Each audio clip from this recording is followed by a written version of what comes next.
Welcome to the new Cyber Frontier, bringing you the latest news, trends, and hottest topics that focus on advances in cybersecurity and cyber industry economics. Our expert yet down-to-earth hosts make cybersecurity straightforward.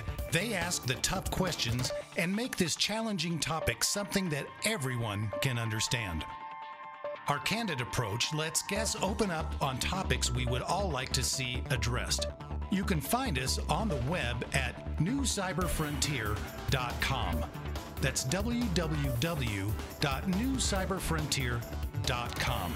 Now join today's host as he introduces the topic for today's new Cyber Frontier. Welcome to today's episode of New Cyber Frontier. On today, we have a great guest, Alexandre Blanc, who is the Director of Security at Adware, a writer, does a lot of posting and circulation for risk in cyber, and was awarded top 20 best cyber communicators in 2019 by the European Risk Policy Institute in Belgium. Alexandre, welcome today. Thanks for joining. Hi, happy to join. Yep. So nice. you go ahead. Nice to meet you finally. Definitely. So you are in Canada. That's right. Close to Montreal. Montreal, and tell us about your background and what you see. You know, how you got to where you're at in with what you do. Well, I do manage the security for my organization, but I have a background of IT system administration and network administration, kind of doing it like connected systems since the 90s. And I've been growing my security side and paranoid side along with the growth of the threats. As you can guess, I got my first servers hacked back then, and I did learn my lessons. And somehow, the market moved towards cybersecurity more in the last 10 years, and my own career path kind of followed that path too. So I was like IT director, managing IT infrastructure and securing it. And in the last 5 years, I kind of really focused on security side mainly, kind of became a patient of something. So tell us about Adware. What is it that Adware does? Oh, it's a software development company. It's part of a bigger group called Evangelist. Mm-hmm. And this is mainly software development and added value. They have distribution channel for software and tools. So I did join them in November. I left my previous job after 8 years and a half because it was really IT focused. I was driving a team and infrastructure, and I really wanted to focus more on cybersecurity. So it came as an opportunity. It was not planned, and we made kind of randomly. They had a need, and I was actually matching that need. So I've been really lucky, and them too, and it's getting very well along for now. And so the good point is that I faced the challenge of having to develop a security culture from the ground. Mm-hmm. Because there was no CISO in place or yet security best practices in place. So it's kind of a huge challenge, especially the organization is made of many business units that work kind of independently, like micro companies in a big group. Mm-hmm. So this is something quite unusual. I was used to, top-down hierarchy, like top management give recommendation and you apply organization-wide. In this situation, it's kind of a bit more challenging because each group is used to work independently, and I have to get them aligned on the security and risk posture. So that's kind of a challenge. And that's mostly, so before I heard you did IT, and then with this, it's like software developing and developing software groups and the strategy around developing security from the ground up in your application development. Yeah, there is one side, which is security by design in the software development process. And there is also protecting the infrastructure from a network and infrastructure standpoint, both on-premise and cloud-based. So basically, auditing, intrusion detection, and the whole scope of security of the organization, basically. Okay. So was this the first time you got into, the development side from IT side with this job? Actually, no. The previous job was also a software development company. It was more on software engineering, so it was like more industrial based. And this time it's more like B2C, so basically software targeting like end users. Mm-hmm. But in the end, the core work is kind of the same. There is a development cycle. Quick now, this is all agile stuff with they follow the loops of the development cycle, and I try to put the security side of thing in between. So on the development cycle. All right. And then, yeah. Go ahead. Well, we'll be right back. We're going to hear from our sponsors. We'll be right back in a couple minutes. Cyber Resilience Institute helps build strong cyber communities designed to prevent members from attack. Like building a neighborhood watch, it takes coordination and a sharing community to protect our identities and valuables in the virtual world. Typically, we hear that organizations know they need to do something to protect their cyber assets, but don't know where to begin. Let Cyber Resilience Institute help your community create an action plan. Cyber Resilience Institute will build your community or business marketplace so that it is designed to support a collective cyber defense. Contact them for more information at cyberresilienceinstitute.org. So welcome back to New Cyber Frontier, on today with our guest, Alexandre Blanc, and from Canada. So we get a couple people on from Canada occasionally in Montreal, and I love going up there for trips. I've been up there for a couple conferences, work with some clients and whatnot. But curious to know get your take on, have you always been in Canada, or have you worked in the States or abroad? So I was French before moving to Canada in 2011. So hence a little bit of French accent in the background. You can say bonjour, ça va bien.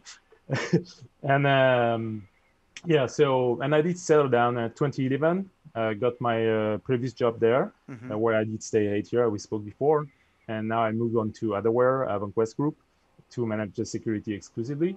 And basically, the thing I do is more that I'm really passionate about the threat landscape evolution and the risk that is exposed on our infrastructures. So what I do a lot of market monitoring, and I publish a lot on LinkedIn. You spoke about that a little bit. All the threat, and the way I took it was, first I tried to give what are the threats, what are the fixes.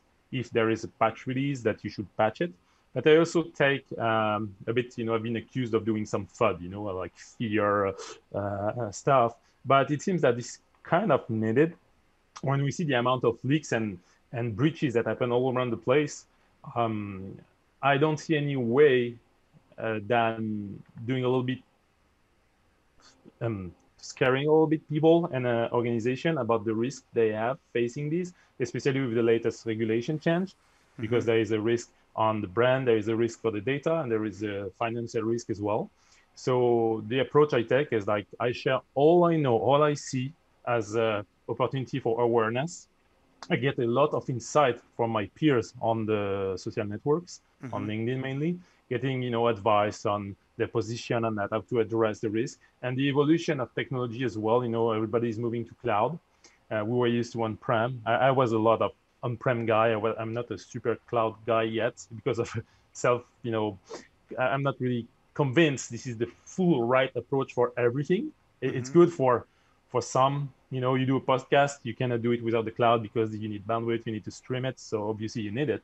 But if you host sensitive documentation or military stuff or confidential stuff, advanced research, sometimes it's quite of a challenge to secure everything. So my point in this share is that I show what goes wrong in the hope that people, and especially decision makers, wonder if they do it right when they start a new project. Basically, my goal as decision maker, big guys, see some of my posts and just have it in mind. And then when someone comes with a new project, he's going to ask, hey, I saw these guys said that there is a huge risk doing that. What are you doing against that thing? And hopefully they will take a better decision. What happened is, like, I guess you and many other people, my own data got leaked in so many breaches that I had my own identity at risk being stolen, because my driver license was one of the breaches and my credit application in another one. And I was like, I could not avoid it because that was not my infrastructure. It was like, third party that stored and got breached, and the data is out there. And I was stuck. So I had to do something. And what I do right now, I make a lot of noise about the threat, about the risk. And the only goal into that is like people should be aware, so they share less information. The less you share, the safer you are. Just what you need to share. And for organizations that actually handle PII, personal information, and all these sensitive data, to focus just slightly more on the cybersecurity side of things and the audit, apply the best practices, so we get less leaks all around, and everybody's going to be more happy, safer, and have a better life. Yeah. So from your work in software development, you look at the risks, things that they got. Is there a good approach to making things from the ground up that are secure? And tell us what your thoughts are that you would recommend people to look at. Yeah. So the trend is, what we try to get is security by design, which means when you have a new project, you have to speak about security and best practices, both in code development and infrastructure design, to consider the whole security approach, rather than just going with a proof of concept and just saying, no, security is gonna happen later, we'll see if it works. Sadly, right now we face time to market, competition, and people want to get the product distributed, release as soon as possible, and usually this is dropping the security side of things. So right now I hope that we get to focus on this, get best practices on coding, error management, coding, securitization, encryption, using the right protocols, encrypted storage, encrypted transport, and proper audit on all the steps, so as we get proper control over the data. And then this should be included in the whole life cycle of the software development. And I know it's a burden, because I realize that involving the security in the whole development cycle is kind of slowing down things. I mean, there is a overhead on doing so. But I think in the long run, it's going to pay by itself, given how a brand could be affected if you have a breach in your products. And if third-party data is involved into that, it's going to be more expensive to catch up with that than actually having been designing the security by design.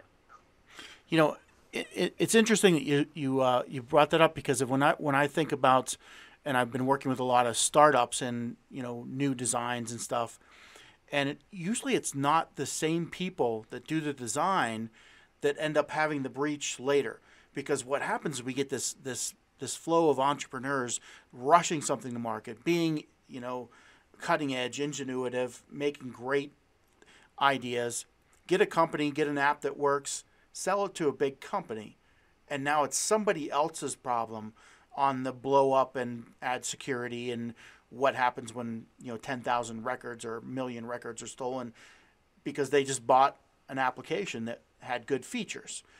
Right. If you don't have control from cradle to grave on development, how do you make that work?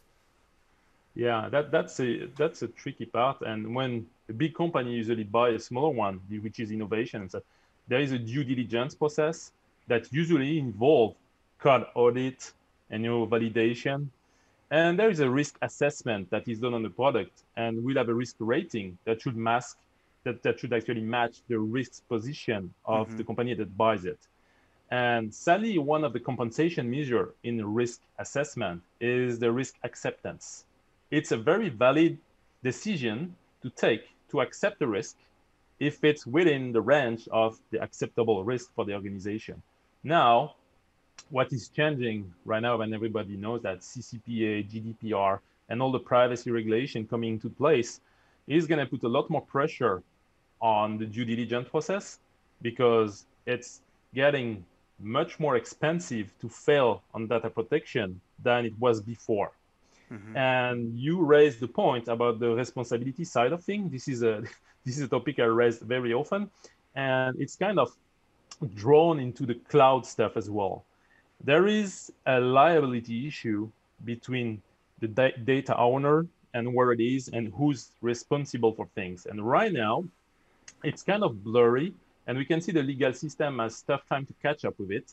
When there is a breach, we don't know if it's the platform, like the cloud platform, the admin of the cloud platform, if it's an insider job, if it's actually the best practice by the customer that were not applied, or even the software development side of things, which is another actor in the chain usually that is involved. So right now, only the big guys get sometime, penalties and fees, while SMBs kind of escape in the blurry side of things. But this is getting sorted out because SMBs are managing a lot of PII, critical information right now. And I think this is why we see all the states getting aligned with the European position on GDPR, following kind of the trend and the fees attached to the failure to protect the data. And this, I see it as a good thing. There is a saying in the cybersecurity world that compliance is not security. Like one of my friends, Chris Robert, is always saying, the checkbox is not going to make you secure at all. And he's right. I mean, doing the checkbox, say, yes, I am compliant. And even if you don't do it in the background, that's even worse. But even if you do it, it doesn't make you, on top of the best practices of the security of the infrastructure that you pick. So there is the compliance on the side. This is good. But now I like the fact that there are a lot of fees. So it's going to cost a lot if the data is not protected. But there is a long way to run because that's applied right now to SMBs as well. But there is still that blurry line between the responsibilities between cloud data owner and that kind of loop. And yeah. as let's take a break. Let's take a break here from our sponsors, but I want to unpack that when we get back, that cloud security responsibility conversation. Be right back.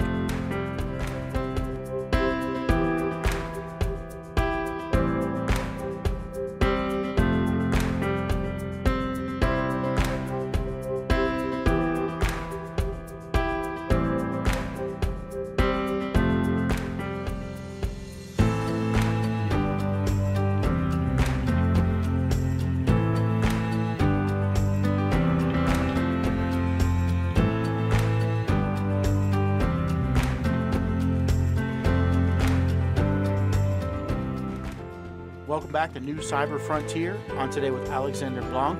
And before the break, we were talking about cloud security. And I heard you say earlier in the show that you're not a total buy-in yet. That's the right tool for the right job, but yet there's a lot of security issues. And right before the break, we were talking about a lot of those. And a big one is, who's responsible? We have these, everybody's on 3 or 4, maybe 5 big cloud providers, right? That's right.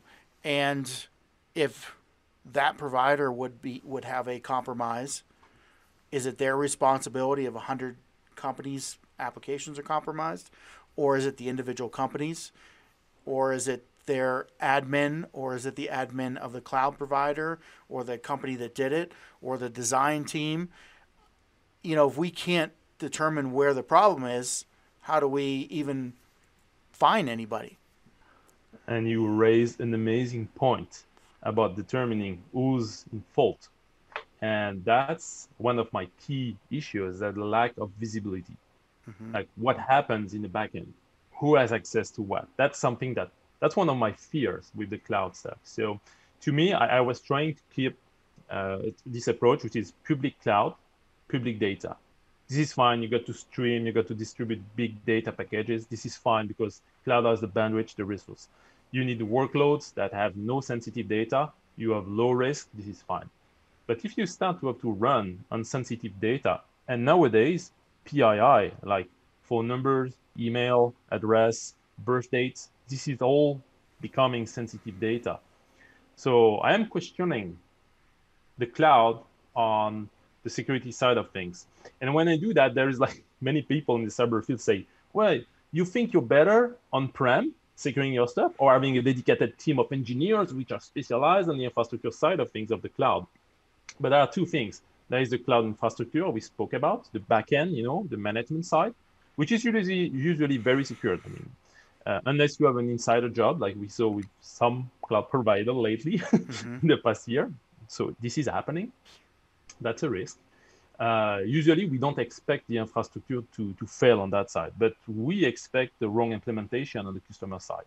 And this is where we have that drop of responsibility, the term and condition of the cloud services that state basically, and most of them state that the most you can get out of a failure is your monthly rental fee not having to be paid. So the cloud provider will never give you any data or any money back. If you fail, the best you can get is you get 1 month for free. and when you think about that, now with all the legal framework around privacy and the huge fine that you can get, you are stuck. The cloud, it's an easy job. They don't risk anything. If you think about that, you don't pay for 1 month. Well, what's there to lose for them? And for you as a responsible person, there is a huge challenge. I get my friend, Dennis Ditoro, is working on auditing. He did develop a continuous diagnostic and mitigation solution. He is looking into auditing the network, and to him, and he's absolutely right, everything should be audited. Like ingress data connection and outgoing data connection should be all audited. And that's a huge challenge on the cloud side, because we can barely get access to the low-level stack of the cloud stuff. This is all virtualized after all. So we run on virtual networks that are on top on existing pipes that we have no visibility. Mm-hmm. So my wonder on that side is that we have no way to know what's happening in the underlying side of things. And you authenticate on a platform, you are supposed to have your own encryption certificate, and the data is supposed to be encrypted. But who knows what happened on the back end? Mm-hmm. After all, we fit it. So there are contracts that cover the cloud provider sometime say that they won't access your data, and people should really learn and to read the term and condition, because most of the time it states that they can access your data. And that's something I really don't like. I mean, one of my posts lately was about that, like getting value from the analysis of the customer data and reselling that trend that is a work resulting from the data that was already owned by the customer. But this is sold by the cloud provider, Yeah, we can sell you great insight of what you are doing and where you're going. This is super added value. Hey, boy, that's my data you're crunching. So people get used, to the little add-on value, but I think this is not okay, because you should not crunch my data if I don't decide to. And that's something I don't like in the approach. So now there are many levels: cloud security, encryption, management. Some are more respecting the privacy of the customer. Some are less. I'm not going to give any brands because I don't want a lawsuit, but just seeing the trend of the leaks and breach and stories in the news should give a good insight on that thing. So in that global landscape, it's extremely challenging to advise for a good solution. Obviously, every organization wants the flexibility. They don't want to invest in infrastructure. They want to be, flexible, adjust the load, be able to face the load. And that only the cloud can give it. If suddenly you have 1 million visitors reaching your services, you're not going to host that stuff on-prem. It's complex. So that's more like the CDN part of thing. But this is where lay the public data. When it comes to private sensitive data, I think it should be kept aside. You should have the skills to have safe storage, redundancy, and all it takes with backups to avoid that thing. So, and maybe we're going to speak about the concern in the industry. This is a question we addressed before speaking out about the big threats right now. So there are, and this is in the news every day, ransomwares, leaks, breaches, which are the main point I see right now as a threat. The large-scale industrial impact due to the overconnectivity of IoT, industrial Internet of Things, and lack of security by design. All of this being threatened as well by the transnational criminal organization, basically criminal organization groups, and state-backed hacking. Right now we have a conflict, between the China and US, and it's all going all year long. It's always balancing, it's up and down, and this is triggering a lot of attacks. So we are in the middle of this battlefield. An organization should be ready for everything. We need to be bulletproof, but there is nothing bulletproof. So when compensation measure and risk assessment, and we spoke about risk acceptance. So we saw so many states taken down, hospitals by ransomware. And the latest trend on that is that ransomware is no longer just a ransomware. It's first, it steals all your data, then it encrypts your data, and then you have to pay to decrypt, and then you have to pay not for the data to be released. And anyway, it gets released in the end. So you should better take action before you get hit. So there are measures that we can take against these, and it's a cultural change in the organization. I'm thinking about network segmentation. Mm-hmm. And this is just the infrastructure design, the way you lay out your organization. Before all those threats, it was fine to have every machine on the same network, flat network, and there's no assessment, no governance. Right now, today, if one laptop gets hit with a ransomware, it's going to spread all around your infrastructure. Mm-hmm. And even if you have remote workers, like I'm at home right now, and even if my machine is hit, there is a lot of chances that it's going to reach one of the corporate storage and someone else is going to access it. It's going to be infected as well. So the risk of spreading is there. And the way to isolate that thing is actually to segment the networks by risk assessment. Basically, you have marketing staff. They work with public data, low risk. They should have backup and etc. But these guys should not be on the same subnet as the engineering department, which handle highly sensitive information, source code of your application, which is the core value of your business. So when we look at all those things, and it's like, this is why I see people just go into the cloud, because somebody else is taking care of all those things for me. And wrong. They probably in the assessment of the person going to the cloud, they're probably doing a better job because they have a full-time job doing that, or at least people full-time doing that. And I'm busy running my business. Yeah, and that's what that's the story the marketing of the cloud is telling you. But fact is, when you go to the cloud, you have to manage it. And it's the same thing as on-prem. So you did need skilled people on-prem. Okay, they need more skill because they had to fix the hardware stuff and the wiring, but you still need it anyway because you have to connect to the network. But you have all this list of settings you have to do, and somebody has to know 1,000 different settings, or else somebody's walking in through the back door. Yeah, that's right. So, you have to set it up right. And the thing with the cloud is also you do not control the way it evolves. So the change management, which was before part of your business, you had workflows, change management. You will not update an infrastructure without letting the teams know. When you go to the cloud, this is not a timeline you control anymore. When there are updates on your infrastructure, this is the cloud provider. So you have to adjust. You get a notification, and in 3 months, that service is going to die. You have to migrate to pop. And so you have resources to assign while you already had tight deadlines, but you have to refocus because the offer, the solution you had is going to evolve. This is not happening every day, but this is happening as well. And when this is happening, you know how it goes. This is rush because you are late on the project, and people that should have been trained on how to set it up right do not have time to do it. Mm-hmm. So they should have the training first, how to secure, how to do the best practices, and get it done as well. So that's something I try to share as well. Yeah. Do you see that over the next amount of time, people are going to shift away from cloud? Are people getting this message, or is it still diving in, whether, full speed ahead?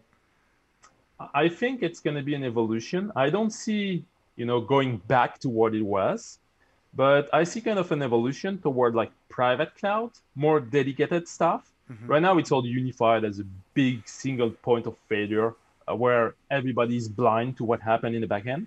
So I see an evolution where we saw one of the big, I think it was Oracle, they do offer now on-prem cloud, private cloud. So you can have actually your cloud on-prem that you manage and you control. And when you do that, you control the lower hand, layer 3, the connectivity side of the network, and you can audit everything.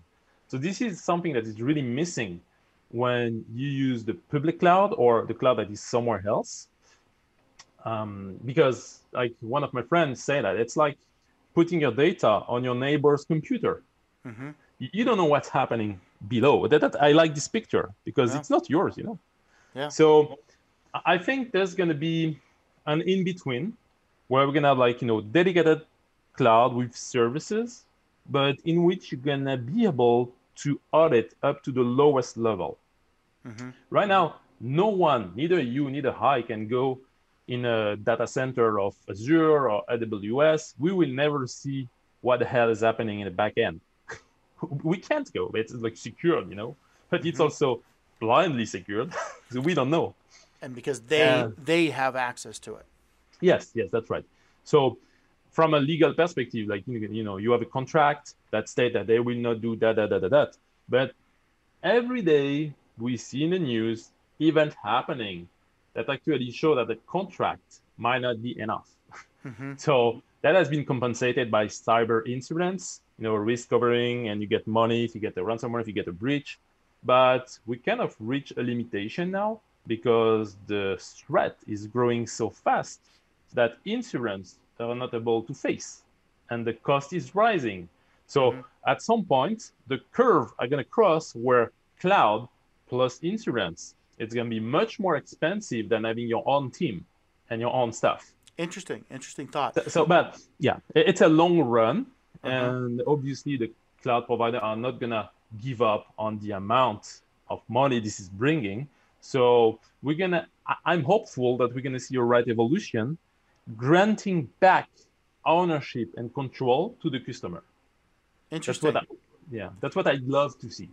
Yep, and I think I'm with you on that one. Kind of in wrapping up, we're kind of getting to the end of our time here. Anything you'd like to get out to our listeners about how to follow you, how to get in touch with things you're doing, services you offer, go ahead and do so.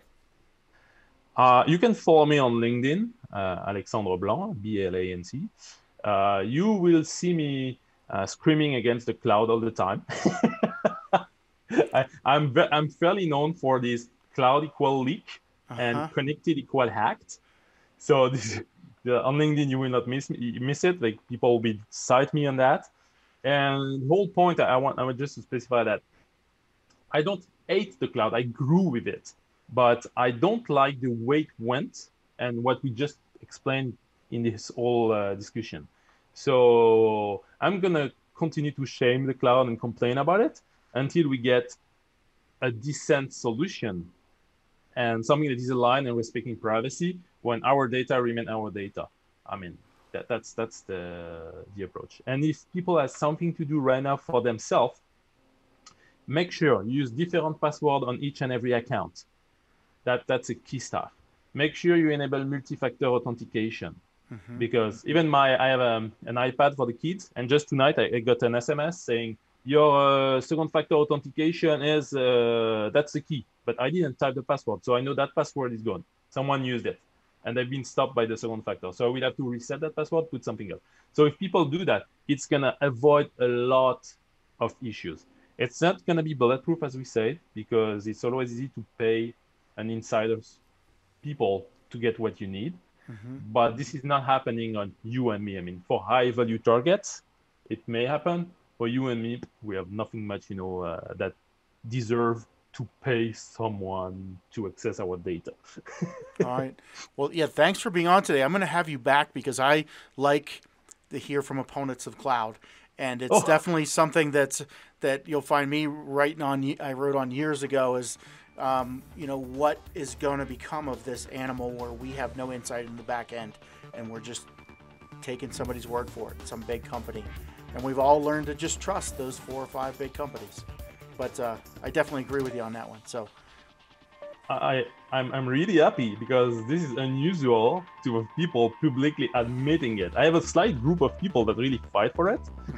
But I'm glad to reach more people and they realize, I mean, everybody is still going to be free to use it, but you have to be aware. Yeah. All right. Well, we're going to go for now, and we'll definitely have you back on. It's been a pleasure. Thank you. Thank you. Thank you for listening to New Cyber Frontier. Remember to follow or like our post and circulate each new show to your networks.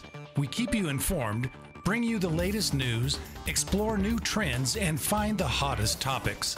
With New Cyber Frontier, you don't have to be a computer or cybersecurity expert, just get plugged in. We encourage you to get involved. Tell us what topics interest you and join our mailing lists. You can find us on the web at www.newcyberfrontier.com.